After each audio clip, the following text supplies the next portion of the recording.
Chers amis, bonjour. Nous voici arrivés au deuxième volet de cette émission sur le dossier des humains. Dans la première émission, nous avons proposé de prendre connaissance des caractéristiques de l'affaire des humains, une affaire qui relève de la visite d'êtres provenant d'autres mondes. Nous vous avons parlé un petit peu de l'origine de leur présence, les raisons pour lesquelles ils étaient là, de leur éthique aussi. On a abordé leur volonté de non-ingérence et en même temps leur devoir d'ingérence parfois, à partir d'un certain moment.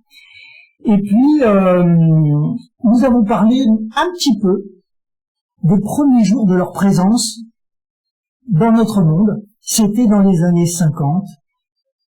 Et à nos côtés, il y avait Stone Garden Teapot, qui est, je dirais, pour nous un expert dans ce domaine-là, et que nous accueillons encore aujourd'hui. Bonjour mon cher Stone, et merci beaucoup d'être venu nous parler de ce dossier incroyable. Salut à tout le monde, c'est un plaisir. Alors, nous avions commencé un petit peu à aborder l'histoire des humains, l'histoire dans notre monde. Qu'est-ce que nous pouvons dire davantage de leur présence? Qu'est-ce qui s'est passé les premières semaines, les premiers mois après leur arrivée? Apparemment, il y a des choses un peu croustillantes qui se sont déroulées. Est-ce que tu peux nous en dire encore quelques mots? C'est que j'ai commencé par raconter, te raconter quelques anecdotes, effectivement, qui sont assez drôles, même si toute l'histoire n'est pas drôle, mais est assez sérieuse. On le verra peut-être à travers le contenu scientifique. Mais c'est vrai qu'ils débarquent donc en France, du côté de Digne, dans un paysage qu'ils ont repéré parce qu'il était à la fois pas trop loin d'une petite ville, en même temps, ils pouvaient se mettre en sécurité, puisque c'est une zone assez chaotique au niveau du relief. Donc ils creusent une petite base et au bout de quelques jours, ils commencent à faire des petites excursions autour de leur base qui est creusée dans la flanc de montagne pour faire des relevés biologiques, des plantes, des petits animaux, faire une description. Et le premier contact qu'ils ont, c'est avec un petit berger qui a 15-16 ans, qui garde les bêtes de son père dans les alpages. Et je l'ai pas raconté ça déjà la première fois. Si, nous en avions parlé. Un petit jeune homme d'ailleurs, tu nous avais raconté cette fameuse histoire avec. C'était ça, c'est que pour être poli et pas se faire trop repérer, il faut comme lui, comme il se raconte toujours, comme ça parce qu'il est assis. Et lui, il se demande si c'est un signe de salut, alors je fais tous comme ça. Oui. Et là, on est quelques jours après leur arrivée sur cette planète inconnue. Ouais. Donc, ils vont commencer à le rencontrer plusieurs fois, ils vont commencer à échanger, à apprendre quelques mots de vocabulaire, manger, saisir, etc. Et puis, au fur et à mesure, ils vont commencer à aller à Digne. Alors ça, on n'a pas de document écrit précisant ça, mais on suppose que la première vie qu'ils vont commencer à visiter ces Dignes parce qu'ils se rendent compte qu'ils nous ressemblent vraiment, ils peuvent se mêler, s'ils sont habillés comme nous, ils peuvent se mêler à nous sans problème, on ne les reconnaîtra pas. Et donc, se rendant compte qu'ils seront pas reconnus, ils vont commencer à se mêler dans certaines de nos villes. Et puis, l'histoire va naître en Espagne, l'histoire va naître officiellement, c'est les premiers textes. Avant d'en arriver à l'Espagne, est-ce qu'on peut aussi, malgré tout, est-ce qu'on peut aborder, parce que c'est vrai que c'est anecdotique, mais il y a sous cette affaire-là quelque chose qui est vraiment très intéressant, puisque il semble y avoir des traces en gendarmerie de ce vol qui a été réalisé chez un paysan du côté de Digne. Alors, alors ça se serait passé à peu près un mois après leur arrivée, hein? C'est ça. C'est le 24 avril 1950. Donc, ils avaient repéré une ferme qui n'était pas très loin, et qui avait été repérée par leur petite sphère de repérage, quoi. Ils ont une petite sphère, pour ça qu'ils appellent, où ou l'EWA, qui se déplace dans l'air et qui permet de scanner les alentours, quoi. Ils repèrent un petit sphère, et la nuit, à 3 heures du matin, ils endorment les gens et ils vont saisir des objets à des fins d'études. Et ils ne peuvent pas qu'il y ait des objets, ils prennent 70 000 francs anciens à l'époque, alors ça peut nous coûter 150 euros. Bon, alors pour des paysans, je ne sais pas s'ils ne devaient pas être très riches, c'était peut-être quand même une bonne somme, mais ils ont remboursé plus tard. Et donc ils ont volé 2 stylos à billes, un micromètre, représentant une religieuse, des clés de timbre de poste, un paquet de lettres, ils prennent le cartable du gamin qui le lendemain va aller à l'école sans son cartable, il va se faire punir pour le professeur, des livres sur le l'élevage du bétail, un texte indiquant les caractéristiques d'une moissonneuse, enfin 6 paires de chaussures, un rouleau de papier hygiénique, une pivole, deux ampoules à incandescence, enfin tout ça quoi.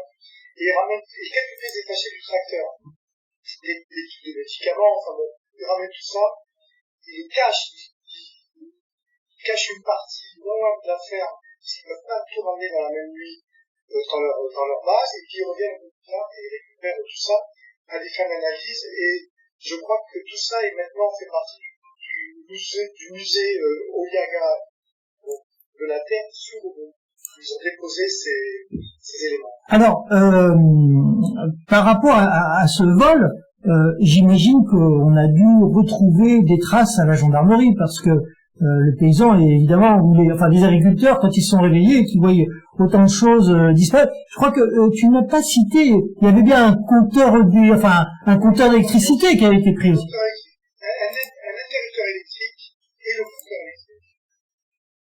Voilà, un interrupteur dont j'ai pas tout cité, mais c'est ça, des ampoules, un interrupteur électrique. Oui, c'est quand même, ça paraît complètement loufoque pour un vol, je veux dire, on s'en va avec... Ils apprennent ce que c'est. Ils disent, on va prendre des éléments pour analyse. Donc, tiens, ça c'est intéressant, ça a l'air d'être électrique, on prend. Oui. Et c'est vrai que c'est un vol. Alors, je crois qu'on a, il me semble, je dis peut-être une bêtise, et peut-être tu vas me reprendre, il me semble que Jean-Pierre Petit a peut-être identifié cette famille à cause justement du dépôt de plainte en gendarmerie. La liste des choses qu'on leur avait volées ressemble définitivement à leur énumération. Alors, ils observent après qu'effectivement il y a des allées-venues entre la ferme et le village, et que voilà, les gendarmes viennent et ils vont. Alors, a priori, c'est une famille qui s'appelait la famille Viola. Moi, j'ai pas enquêté particulièrement là-dessus. Ça faisait pas partie des éléments, comment dirais-je, qui m'ont intéressé. J'étais plus intéressé par les scientifiques et les données plus solides. Et puis en plus, pour enquêter, il fallait aller vraiment sur place, longtemps, aller vérifier des rapports de gendarmerie, etc. Moi, je suis plutôt resté sur les textes. C'est plutôt des personnes comme Jean-Pierre Petit, comme Desmoclas, et d'autres ont enquêté sur ces parties-là. D'accord. Très bien, mais ça, c'est quand même un indice assez intéressant. Et alors, donc tu disais ensuite tout à l'heure que je crois que tu allais attaquer la phase de comment dire. Ouais. La phase de contact écrite. Parce que comme ils font des études d'écologie et de sociologie, ils ont besoin d'avoir un minimum d'interférence quand même avec l'objet d'étude. Et c'est vrai que l'écrit et le courrier postal à l'époque c'était le moyen le plus fiable, parce que je ne pense qu'ils soient appelés par la poste. C'est un moyen qui est autochtone, c'est-à-dire qu'ils n'amènent pas des appareils à eux. Si je comprends, à l'époque c'est la guerre froide, donc nous on est très méchants, etc. Ils pouvaient passer pour des espions russes, des pays de l'Est.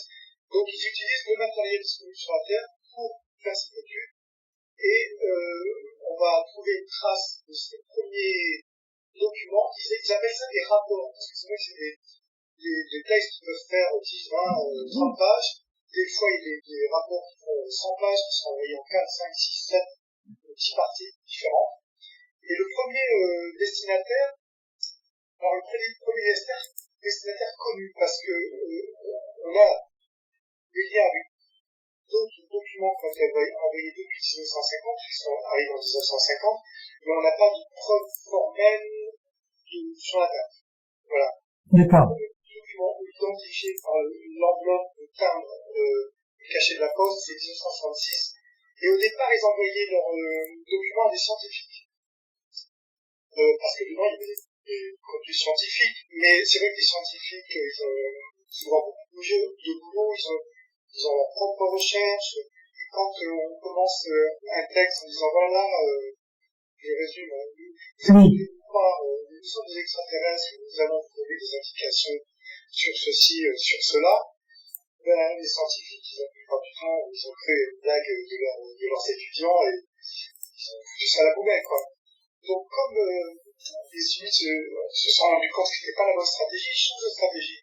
Et ils décident d'envoyer ces textes à des gens qui s'intéressent à l'ufologie. Alors, à l'époque, c'était des saules volantes.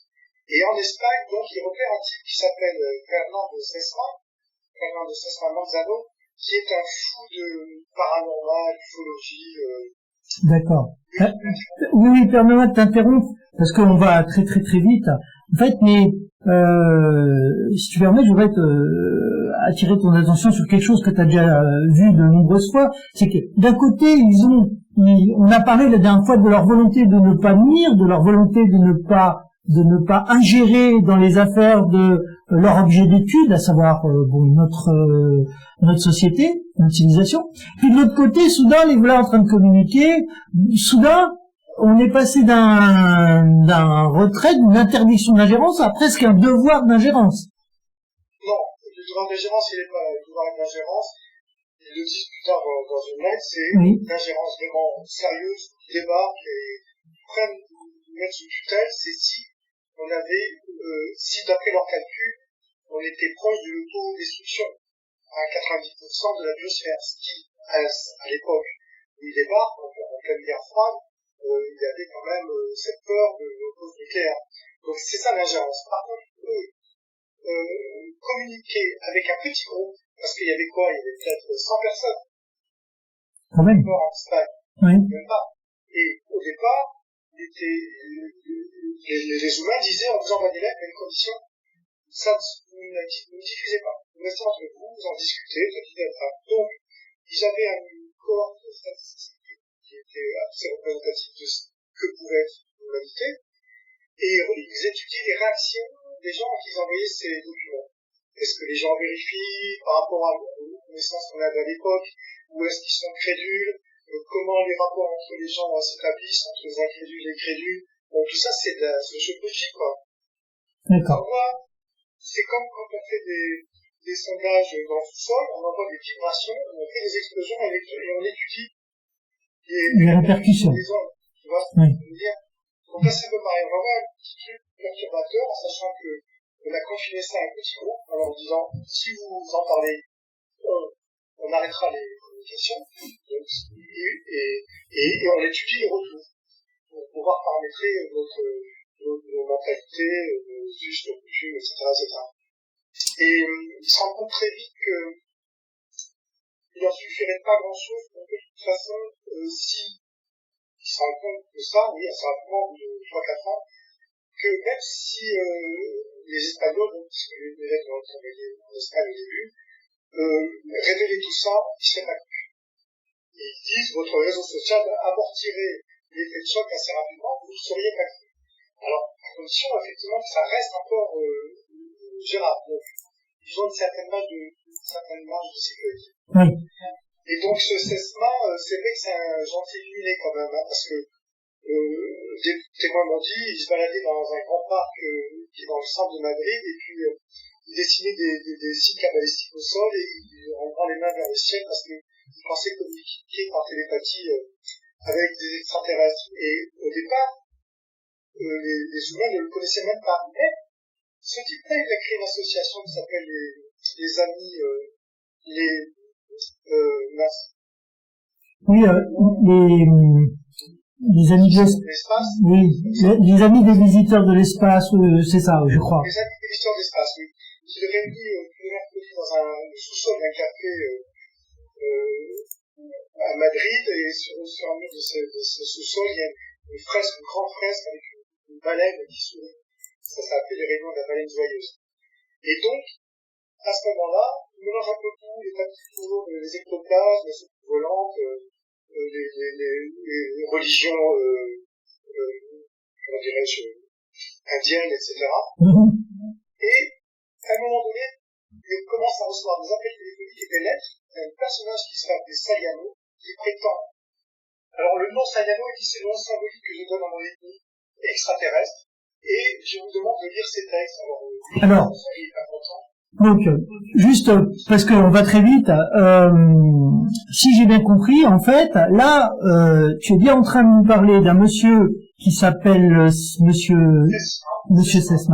Tesma, qui est un peu quelqu'un qui fait des recherches personnelles, qui a un groupe d'amateurs autour de lui, qui régulièrement fait des conférences dans cette taverne ou ce café qui s'appelle la Baleine Joyeuse. Le café s'appelle le Café Léon, et par la suite, comme il y avait cette baleine, tout le monde a appelé ça les rayons de la Baleine Joyeuse. Le Café Léon. Et donc ce monsieur, il est parfois, est-ce qu'il est médium un petit peu peut-être, c'est-à-dire pas du tout, non, parce que comme tu disais qu'il lève ses yeux au ciel en traçant des signes étranges. Il pensait, alors je pense c'est pour ça que c'était un gentil fidèle, c'était un petit peu intelligent, etc.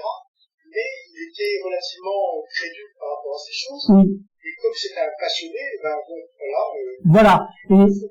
Et là, ce que tu es en train de nous dire, c'est que soudain, il va recevoir un message de gens qui prétendent venir d'ailleurs, mais ce ne sont pas nos fameux humains. Non. D'accord. Cet ennemi qui était appelé Sayano, parce qu'il disait on s'est donné un nom collectif qui est un nom symbolique, Sayano. L'histoire un peu plus complexe, mais je ne veux pas développer parce que on ne s'en sortirait pas. Et il fait la lecture à la Baleine Joyeuse du courrier de Sayano. Et un jour, il reçoit un téléphone d'une personne qui est comme ça, comme les gens qui ont eu un cancer de la gorge, parce que les humains, on le voit, des cordes vocales atrophiées à partir de l'âge adulte, qui lui dit on va vous envoyer un courrier, et dans ce courrier, ils disent nous avons découvert que dans le message que vous attribuez à cet être étrange qui s'appelle Sayano, qui peut être un extraterrestre, il y a un message codé. Et nous, on a été très surpris parce que vous étiez un humble, bien qu'intelligent, un humble, voilà, vous êtes de l'Espagne, qui est un pays assez arriéré, parce que ils le disent, hein, un des pays les plus en retard en Europe, c'est le franquisme, on peut oublier ça. Et nous fûmes très étonnés. Donc, il demande à Sesma de transmettre à Sayano un code, un chiffre binaire, qui est assez long, et de donner la réponse. Et si la réponse est donnée à ce code binaire, ils auront la certitude que Sayano est vraiment une ethnie extraterrestre.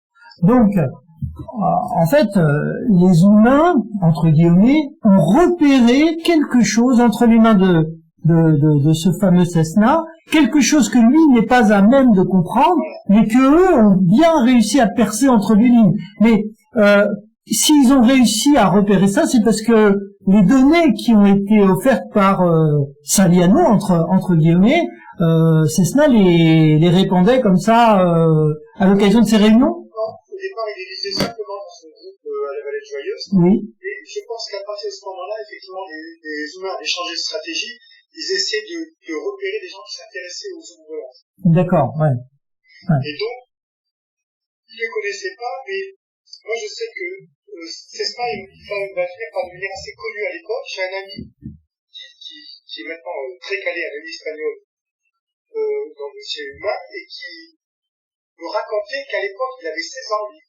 Et donc, c'était en pleine dictature. Il n'y avait pas beaucoup de moyens de s'amuser. Et il y a un de ses amis qui dit, il y a un type là qui dit des trucs sur les extraterrestres, qui est dans une cave, viens avec moi. On va y aller, il y a du monde, on va rigoler, tout ça, tu vois, s'il passe à Paris. C'était, il y avait pas de boîte de tout ça, il y avait pas pour rigoler. Et effectivement, Sesma, il y avait beaucoup de gens qui venaient là pour se moquer du d'autres qui étaient là pour écouter, s'intéresser. Et mon copain me dit, moi j'étais absolument étonné parce que ce type-là, malgré les sarcasmes qu'il faisait de temps en temps, il était imperturbable. Qu'est-ce qu'il a dit ça m'a vachement étonné. Et cet ami, pendant 20 ans, il a eu ces 2-3 expériences, il a oublié complètement. Bon, voilà, et je lui ai dit, c'est pour une famille. Et puis, je crois même 30 ans après, il retourne sur quelqu'un qui lui parle du dossier Hugo, il dit, ah, oui, et c'est vrai, moi, j'étais là-bas, etc. Donc, Sesma, c'était vraiment un personnage, particulier, quoi. Très bien. Donc, les humains arrivent à entrer en contact, j'imagine, avec ces gens-là, à se transférer l'un l'autre des messages. Est-ce que tu veux nous dire la suite ou... On peut, oui. Parce qu'il y a une suite. Il y a une suite et elle est très intéressante. Si tu veux bien nous en parler, ça serait bien. Alors, dans la suite, il y a plein de choses. Qu'est-ce qui t'intéresse? Par exemple, les humains rencontrent ces gens-là. Alors voilà. Ça, c'est compliqué. C'est ce que je suis en train d'écrire dans le deuxième livre où je fais D'accord, pardon. la liste de toutes les ethnies dont les humains parlent et dont Sayano parle. Et donc, à l'époque où Sayano il écrit une lettre à Sesma en disant voilà, il y a d'autres ethnies qui sont venues vous visiter, il y a un tel qui a le téléphone, un tel qui a le téléphone. Mais à l'époque où Sayano écrit ça, on n'est pas sûr du tout que ça ne soit un extraterrestre. Donc, on met ça de côté. Ces lettres sont classées dans les documents E. Tous ces documents, tous les documents humains et tous les documents liés à cette affaire sont sur le site UMO, U2MO-science au pluriel.org. Vous avez tout là-dedans. Et les documents de Sayano, au départ, sont classés en E, documents externes. E, avec des lettres, des chiffres. Et il s'avère que on s'est rendu compte que la réponse au code, la lettre que les humains demandent à Sesma de donner ce code à Sayano, c'est 1166. Et quelques mois après, parce que c'est encore 1166, Sayano donne la réponse. Mais les lettres de Sayano sont délirantes. Il utilise, soi-disant, une langue symbolique, et avec des oppositions et des contradictions très très drôles, ces lettres sont assez drôles, et il se sert de ça pour ouvrir des portes psychiques, et pour voir, parce que c'est une ethnie qui est très en avance sur le côté contrôle psychique. Et donc, en 2015, on s'aperçoit, puisque il y a de nouvelles communications jusqu'à maintenant, la dernière, c'est il y a quelques jours, sur les canaux Internet, que on découvre que Sayano avait donné le code depuis 1966. Donc on a su très récemment que Sayano était bien extraterrestre. Et les humains disent dans une lettre, finalement on les a rencontrés et on avait fait une erreur de datation sur cette lettre parce que l'enveloppe avait perdu la date. On pensait que cette lettre était bien plus tardive. Donc c'est une lettre de 66 où ils disent qu'ils ont fini, ils remercient Sesma en disant bon, grâce à vous on a réussi à rencontrer cette ethnie et c'est des ethnies qui sont très dangereux pour vous parce qu'ils cherchent à provoquer chez vous des troubles psychologiques dans un domaine dans lequel ils sont très très avancés et quand nous les avons rencontrés, ils ont essayé de nous embringuer dans leur manipulation. Et de nous prendre comme cobayes. Et nous, on n'a pas marché du tout. Et ils disaient attention, ils sont très dangereux, ils vont provoquer des troubles psychiques chez vous. Et il s'avère qu'effectivement, d'après les témoignages que moi j'ai eus, il y a des gens qui ont été assez perturbés, qui ont développé des pathologies psychiques. Donc si je comprends. Il arrive à faire naître des illusions comment on appelle ça, quand il y a un groupe de gens, des hallucinations collectives. Il arrive à provoquer des hallucinations collectives, que ce soit à la palais joyeuse. Moi, j'ai un témoignage d'un médecin qui s'appelle Aguirre, qui, bon, c'est peut-être un petit peu long parce que là on est déjà à 2 minutes, mais qui était médecin et Sayano arrêtait pas d'appeler au téléphone, il en avait marre, au bout d'un moment, il disait, bon, voilà, il raccrochait, il disait, moi je veux plus entendre ce mec-là, il prend la tête. Et un jour, il va visiter un de ses patients, il est sur une route un peu défoncée, c'est en pleine campagne, une route un peu poussiéreuse, il fait super beau. Et d'un seul coup, il se met à pleuvoir. Fouah, ça tombe, il dit un déluge. Ça dure 1 minute. Et il dit, d'un seul coup, tout s'arrête. Et quand je regarde dans le pare-brise, il y avait plein de poussière, il reste plus qu'un grand S dessiné sur le pare-brise, où la poussière était restée. Et il dit, c'était Sayano, quoi.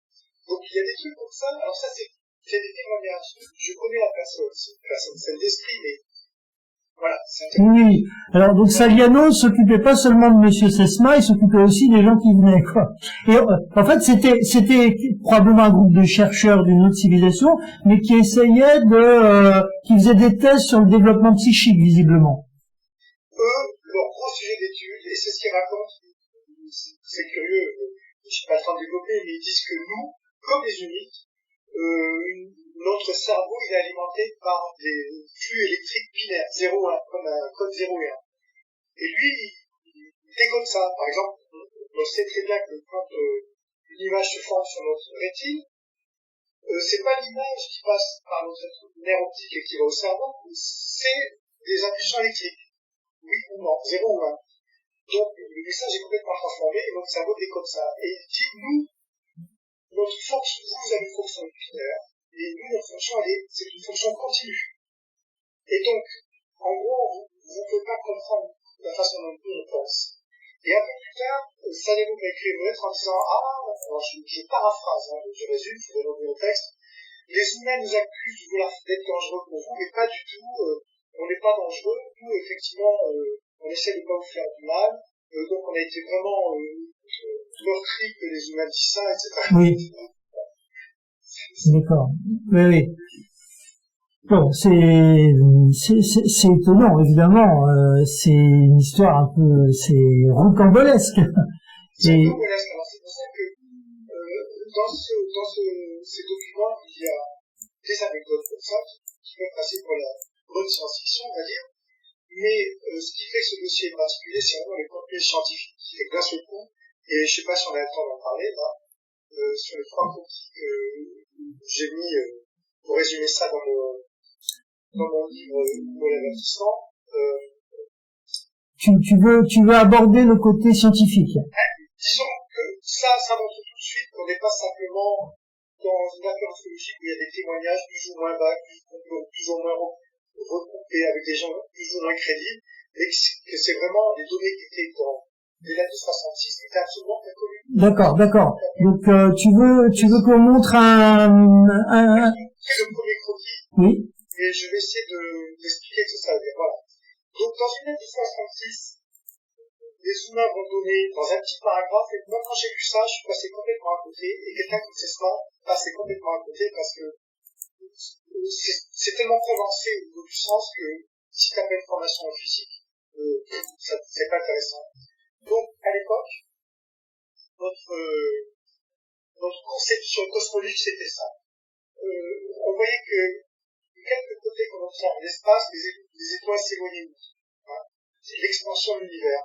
Et donc les scientifiques avaient dit, et si on monte le film à l'envers, et ben on se rend compte que l'univers se rétracte, et qui finit par se condenser en une singularité qui est un point, toute la base de l'univers en un point de densité infinie.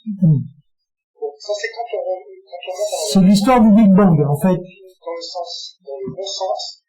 Donc, c'est la théorie du Big Bang. L'univers né d'un point de densité infinie, entre guillemets, explose, c'est pas une vraie explosion, et puis on voit cette espèce de cône, et puis il est en expansion continue, de façon linéaire au cours du temps. Voilà, c'est notre représentation. Durée en fonction de la vitesse d'éloignement des étoiles. À l'époque, on disait, l'univers a environ 15 milliards d'années. Et les gens disent, non, vous vous trompez, vos études sont pas assez précises. D'abord, l'expansion n'est pas linéaire, c'est un cône droit, comme ça, et ensuite, vous trompez sur Est-ce que c'est ça? La durée de la naissance de l'univers. Et ça, c'est en 66, et nous, on découvre qu'effectivement, et ils disent en plus qu'au premier temps, l'expansion a été énorme, en très très peu de temps. Et après, c'est pas une droite, c'est une courbe. Les 166, c'est faux. C'est-à-dire que tout ce qu'on observait, c'était le premier dessin qu'on passait avec une expansion linéaire, et un scientifique aurait dit le contraire, on lui aurait dit, mais mon Dieu, écoute, contre nous dans l'observable, là, comment tu mesures ça? C'est faux, c'est ridicule. Et nous, donc,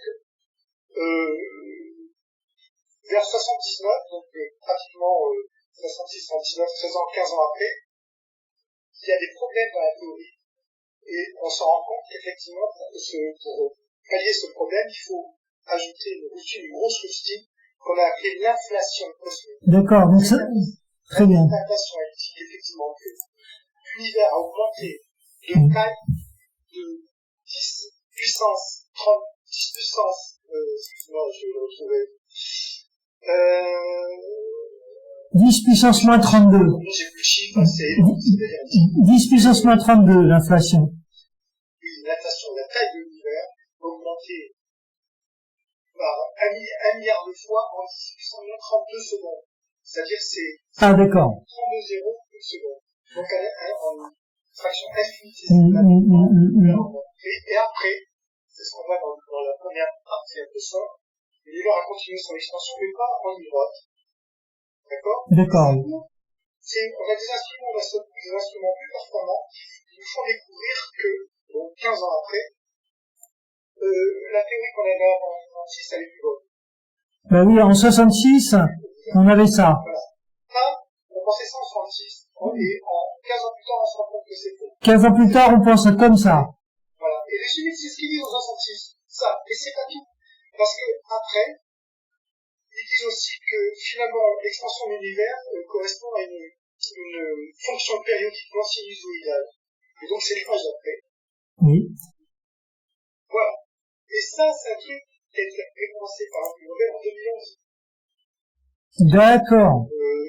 Qui ont trouvé ça. Et donc, quand ils ont reçu leur prix Nobel, il y en a des trois qui disent, nous, quand on a vu déjà que non seulement la vitesse d'expansion s'accélérait, on est tombé sur le cul. Et donc après, on s'est rendu compte, en épluchant les données de Planck, je ne sais plus quel satellite, que l'expansion accélérait, rediminuait comme des vagues. Et donc c'est ça la fonction périodiquement sinusoïdale. C'est-à-dire une vague qui s'avance. Et ça, nous on le découvre parce qu'on a des satellites hyper performants qui tournent à partir de 2000-2005, comme je ne sais plus quand est-ce qu'il a été envoyé. Et c'était impossible à savoir ça en 1966. On n'avait pas les pistes, c'est pas possible. D'accord. Voilà. Ça c'est dit dans un paragraphe qui est très très dense et que je pense que tout le monde est passé à travers parce que moi, comme ce soir, quand on a commencé à dire ça, on s'intéressait surtout aux des science-fiction, tiens, les extraterrestres qui venaient nous visiter, et dès que c'était un peu ardu, dès qu'il y avait de la physique, de la cosmologie, de la biologie, etc., bon, au départ, moi j'ai commencé à sauter, à me rapprocher à des trucs. L'ASM, parce qu'il faut savoir que c'est pas, ça ce sont des données astrophysiques, mais les dossiers humains contiennent des données dans tous les domaines de la connaissance et qui sont toutes cohérentes les unes avec les autres. C'est-à-dire que leur biologie est cohérente avec leur ontologie, à sens de ce qui existe, avec leur logique, avec leur mathématique, avec leur cosmologie. Et, Système logique. Stone, tu parles de la cohérence entre leur biologie et puis et disons ce qu'ils racontent de leur environnement, etc., etc. On parle de la cohérence en quelque sorte, mais qu'est-ce qu'on sait de ces gens-là au point de vue corporel, génétique? On a commencé à en parler. Est-ce que par exemple on peut se croiser avec ces gens-là? Ils ont l'air d'être humains. Est-ce qu'on peut faire des enfants avec eux? Ou est-ce que c'est une espèce différente? Est-ce que Bon, c'est compliqué. Je vais essayer de résumer, mais le problème c'est qu'à force de résumer, on dit des choses qui ne marquent pas. Il nous explique je suis obligé de commencer par ça, quoi, que l'univers c'est pas un univers, c'est une gerbe d'univers. Comme je compare ça aux pages d'un livre. Un livre c'est une gerbe de pages, et chaque page a deux faces. On peut reprendre la théorie de Janus de Jean-Pierre Petit, et sur chacune des faces, elle ne communique pas, la lumière ne peut pas passer entre ces deux faces, mais là où il y a une pause sur une face, un creux sur une face, c'est un pause de l'autre côté. D'un côté il y a de la matière, de l'autre côté il y a de l'antimatière. Entre guillemets, antimatière. Et donc, ils disent, ce qui caractérise toutes ces pages de ce livre, toutes ces gerbes d'univers à deux faces, c'est la vitesse de la lumière, qui est indépassable de chacune de ces pages, et qui n'est pas la même. C'est-à-dire que chaque page a sa vitesse de la lumière propre, qui est toujours indépassable dans ce cas, mais qui est propre. Et donc, quand on organise toute cette gerbe de pages, gerbe d'univers par vitesse de la lumière croissante, on a une première page où la vitesse de lumière est 0, et une dernière page où la vitesse de la lumière est infinie. Et nous, on est quelque part au milieu, et la vitesse de lumière c'est 300 000 km/s. Et ils disent, ces deux univers, limites, ce ne sont pas des univers physiques, ce sont des univers psychiques. Et un de ces univers psychiques, celle de la vitesse de la lumière est infinie, c'est un univers des âmes collectives planétaires. C'est un univers non physique, où est stocké en bas. Depuis le début de l'émergence de l'homme, homme. Attends, Stone, tu peux reprendre la phrase? T'as été coupé. Tu as été coupé pendant quelques secondes là. Tu disais que de l'autre côté de l'univers, qui est un univers psychique, c'est un univers où on stocke, en fait. Oui, c'est l'univers qu'ils appellent des âmes collectives. L'univers où la vitesse lumière est zéro, c'est l'univers des âmes individuelles. Et donc, elle enregistre tout ce que l'on pense, toutes les sensations, tous les concepts, tout ce qu'on a fait toute notre vie. D'accord? Et de l'autre côté, il y a l'univers des âmes collectives. Lorsque l'on veut, tout ce qui est dans notre âme individuelle est reversé dans cette âme collective, vient enrichir la culture, au sens très large, de cette planète. Et ça marche par phylum planétaire. On a un seul phylum planétaire. On a un esprit collectif attaché à notre planète. Et cet esprit collectif, il est chargé de l'orthogénèse, vous voyez, des mutations. Donc là, tu nous racontes un peu leur métaphysique, là. C'est ça? C'est pour ça que je dis c'est cohérent. Pour arriver à parler de est-ce qu'on peut se croiser avec des humains ou avec d'autres extraterrestres, je suis obligé de passer par là, sinon on ne comprend rien. Il y a cet esprit collectif qui stocke toutes les données et qui est aussi chargé de l'orthogénèse, c'est-à-dire d'envoyer des mutations lorsque le contexte planétaire change. Si la température augmente, si ceci, si cela, quand les gens sont prêts mentalement, ils envoient une mutation qui fait que le cerveau se développe, que les champignons, que les appétits, etc. C'est ce qui, alors il y a aussi l'évolution darwinienne, par adaptation, il y a l'épigénétique, mais ce qui fait à la fin, ce qui organise ça, c'est surtout cet esprit collectif qui, lui, a en stock tous les plans possibles des organismes possibles en fonction du contexte particulier d'une planète. Et quand il y a un changement brusque, hop, il envoie une mutation. Ça va. Bref, ils disent, on peut croiser, par exemple, des plantes, c'est une question qu'on a posée, vous prenez une plante humaine, vous la croisez avec une plante de l'eau, vous la plantez sur l'eau, elle va pousser, mais elle reste liée à son esprit collectif. Les plantes aussi sont liées à son esprit collectif. Terrestre. Il vient de la Terre. Et lui, il a que les plantes pour la Terre. Donc, à chaque génération, on va revenir progressivement au plan original génétique. Et donc, les semences vont dégénérer et elles vont mourir. Et donc, on s'est posé la question pour les êtres humains, est-ce que c'est pareil? Et a priori, il y a une petite phrase qui est assez compliquée à décoller. Ils disent oui, c'est bien, c'est pas l'homme qui influe sur l'esprit collectif au sujet de son évolution génétique, c'est bien l'esprit collectif qui influe, mais il dit sauf pour l'homme. Et, enfin, c'est assez compliqué pour que je retrouve la phrase. Moi, j'interprète ça comme étant le fait que nous arrivons à un moment maintenant où on mettrait suffisamment la biologie et la génétique pour pouvoir modifier notre propre génome. On le fait déjà. On le fait sur les animaux, les Chinois qui, après avoir travaillé sur le coronavirus, travaillent sur les modifications du génome humain. D'accord? Donc, on va pouvoir nous-mêmes commencer à interférer avec cet esprit collectif. Et donc, par contre, si les extraterrestres voulaient s'hybrider avec nous, a priori, au fil des générations, les hybrides reviendraient au plan original. Ils peuvent être n'importe où dans l'espace parce que ces esprits collectifs sont nulle part. Ils ne sont pas physiques. La connexion, elle est là. Ces hybrides resteraient connectés avec, on va dire, leur planète d'origine. Alors, c'est plus complexe que ça, à vrai dire, parce que il nous explique qu'on a deux liens particuliers qui se connectent avec l'esprit collectif. Il y en a un lien qui naît dès que la première cellule vivante naît sur la Terre. C'est un lien qui est dans les télomères de l'ADN et qui communique avec cet esprit collectif. Donc, nous, s'il y a 3 milliards d'années, à peu près, les premières cellules de bactéries, etc., qui informe l'esprit collectif sur la température, la pression, la composition des gaz. Et avec ces informations, l'esprit collectif envoie les mutations qu'il faut pour que les êtres puissent s'adapter. multicellulaire, etc., etc. Et ensuite, à partir d'une certaine complexité, quand la vie, quand les bipèdes encéphalisés émergent, l'Australopithèque, etc., et fait par l'Homo sapiens, il y a un deuxième lien qui se crée dans le cerveau. Et celui-là, il est beaucoup plus informatif. Il n'y a que les Homo sapiens qui l'ont. Alors, ça commence avec des Australopithèques, en réalité. On va dire que c'est que les Homo sapiens qui l'ont, et qui renvoient des informations non plus simplement, alors, on a toujours, dans chacune de nos cellules, ces liens qui envoient des informations sur la pression de nos cellules, etc. Mais on a ce lien particulier qui envoie tous les concepts, tout ce qu'on pense, toutes les émotions très, très puissantes dans la configuration de l'univers, et qui informe l'esprit collectif, et grâce à ça, on devient co-créateur de la réalité. Et donc, si on imagine une ethnie qui arriverait à faire un hybride avec les liens qui sont dans les cellules, liés à la planète sur laquelle l'hybride vit, c'est-à-dire les extraterrestres sont un hybride humain extraterrestre. Les hybrides vivent sur la Terre.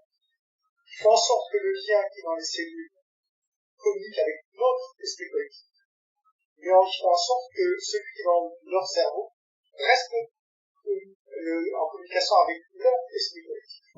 D'accord, je vois. Parce que ils nous disent que la télépathie, par exemple, ils sont télépathes.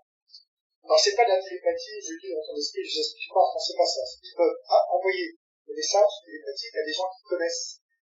Et ça passe par le canal émotif. D'accord.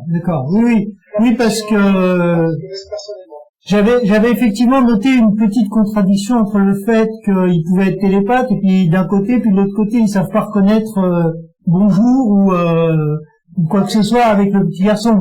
Donc et quand tu arrives sur une planète, d'abord, tu sais que dans une période très critique de la planète, parce que c'est dictature franquiste et guerre froide. Moi, je veux dire, c'est la parano partout. Bien sûr. Ils se font choquer plusieurs fois. Ils sont surpris quand ils tombent sur ce berger et ils disent qu'est-ce qu'on fait, ils vont nous connaître. Bien sûr. Oui. Quelques semaines avant, et du coup, il n'est pas étonné. Oui. Ils disent, il n'est pas étonné. Qu'est-ce qu'on fait? Est-ce que si on se comporte mal, on fait ce qui ne va pas, on va nous dénoncer, on va se faire... Oui, bien sûr. Oui, non, mais ce que je veux dire, c'est que pour moi, télépathe, c'était ça, quoi. C'était arriver à voir que il se cachait les yeux. Non, c'est ce que je dis. Oui. Il rentre pas dans ton esprit pour lire tes pensées. Voilà, ouais. Intéressant. Stone, quittons un peu, si tu veux bien, avec ta permission, quittons le domaine un peu morphologique. On sait qu'ils sont grands, on sait qu'ils sont plutôt blancs de type. Ils ressemblent à des Norvégiens, des Danois, des Scandinaves. Voilà, et bon, a priori, on aurait du mal à s'hybrider avec des gens comme ça, ou alors il faudrait de l'aide. Eux, ils disent, d'après les textes, que c'est pas possible. Et c'est moi qui dis, puisque certaines espèces prétendent avoir créé des hybrides, et je sais que ça court un peu dans l'ufologie, le fait qu'il y ait des hybrides qui sont fabriqués. Oui. Et je me suis posé la question, notamment, on dit ça dans les années de l'humanité. Or, ce que je suis en train d'écrire dans mon nouveau bouquin, on se rend compte que l'OCMO valide une certaine partie des textes de John Somers, ou pas, ce qu'il a écrit, et lui par d'hybridation. Alors, quittons un peu ce sujet-là pour explorer un autre truc, si tu veux bien. Je sais que le temps passe très très vite et je crois qu'on a dépassé. Bon, j'aurais voulu te demander si tu peux nous dire quelque chose de leur façon de fonctionner en société. Est-ce qu'ils ont une vraie démocratie ou est-ce que c'est autre chose? Est-ce qu'ils payent avec de l'argent? Est-ce qu'ils ont une économie? Est-ce qu'il y a une constitution? Est-ce qu'il y a des votes? Est-ce qu'on sait quelque chose là-dessus avec ces milliers de pages qu'ils nous ont écrit sur leur justice, sur leur politique, là tu nous en as dit sur leur éthique. Donc ça déjà c'était pas mal au niveau éthique. Mais qu'est-ce qu'on sait de leur histoire ou est-ce qu'on sait quelque chose? Alors, oui, on sait plein de choses. On sait qu'ils ont 4 millions d'années d'évolution biologique. 4 millions. D'accord? Nous, il y a 4 millions d'années, il était encore Australopithèque. Et Homo sapiens, c'est 200 000 ans, quelque chose comme ça, 300 000 ans. Donc 4 millions d'années, c'est énorme. Alors, ils ont de l'avance. Donc, ils ont une société qui a 8 millions d'années d'évolution. Et ils sont passés par des phases terribles de dictature, à côté le nazisme, les dictatures les plus sanglantes qui existaient sur Terre, c'est du ça. quand on lit certaines lettres, on dit c'est pas possible, ils sont passés par là. Ils sont passés par là, et comme ils ont beaucoup plus de temps pour évoluer, ils sont arrivés à un système où, on va dire, grosso modo, c'est un système qui fait l'équilibre entre l'épanouissement individuel dans le cadre d'un collectif bien compris. C'est un mélange entre l'individualisme et le collectif. Ce que nous, on n'a jamais réussi à faire, parce que soit on était du côté de ce qui s'est soi-disant appelé communisme, mais qui n'était pas du communisme, où l'individu était nié et l'individu devait être une sorte de fourmi, et du coup ça rendait les gens complètement malades et malheureux. Et puis de l'autre côté, on a le capitalisme triomphant qui prône l'individualisme, la réussite personnelle, le cadre très restreint, etc. Et ces deux systèmes créent des malheureux. Voilà. Donc on serait c'est une sorte de communisme ce qu'ils font. Pardon? Est-ce que c'est une sorte de communisme? Non. Alors justement, quand on voit, faudrait que je retrouve ça, parce que ça c'est intéressant. Ouais. Je retrouve. Parce que t'as l'air de dire qu'ils sont, ça semblait se rapprocher un peu du communisme, ça n'était pas du capitalisme, c'est... Non, parce que c'est un système, alors justement. Ils donnent une liste de ceux à quoi on les a associés. Parce qu'il y a des gens qui disent, ah ben non, c'est pas des extraterrestres, c'est ça. Ah ben non, moi je regardais, c'est pas des extraterrestres, c'est ça. Oui. Et ils disent, voilà, maintenant on va vous donner une liste de ceux à quoi on nous a identifiés. Alors ils disent, une série d'universitaires d'ailleurs, un groupe de l'Avat tibétain, des sectes spirites allemands, les Rosicruciens ou des groupes sectaires, le PC européen, le gouvernement d'Israël, la compagnie catholique de Jésus, la communauté juive de Yougoslavie. Oui, c'est infini. Ouais. C'est que les gens qui ont donné cette idée qu'ils avaient de la source de ces lettres, les lettres sont toujours les mêmes. C'est les mêmes textes. Donc il y a des gens, ils lisent ces textes, ils disent, c'est les communistes qui ont écrit ça. Donc ils disent les mêmes textes, ils disent, c'est un coup de l'opus Dei. D'accord? Ou il y en a qui disent, ces textes-là, c'est une organisation criminelle qui a écrit ça, pour telle raison. Et les autres, en lisant les mêmes textes, ils disent, non, c'est un groupe de l'Avat tibétain. En lisant les mêmes textes, vous pouvez arriver à voir. Les démissionnaires, je pense savoir pourquoi. C'est parce que le truc qu'on a soulevé, c'est inconnu. C'est pas des communistes. Ouais. Parce que, ils sont... Oui, on essaye de le catégoriser, mais on n'arrive pas, quoi. Une grande notion de ce qu'est le collectif. Donc, l'individu doit comprendre ce que est le collectif, doit comprendre que si le collectif, la structure du collectif est malade, lui sera malade.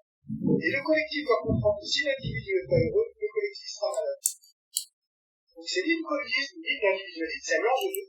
Et ils sont croyants. Alors, les communistes croyants, c'est un mélange explosif, quoi. Alors, c'est pour ça qu'il y a des gens comme leur science, parce qu'eux, ils sont croyants, mais pas comme nous, dans nos textes révélés.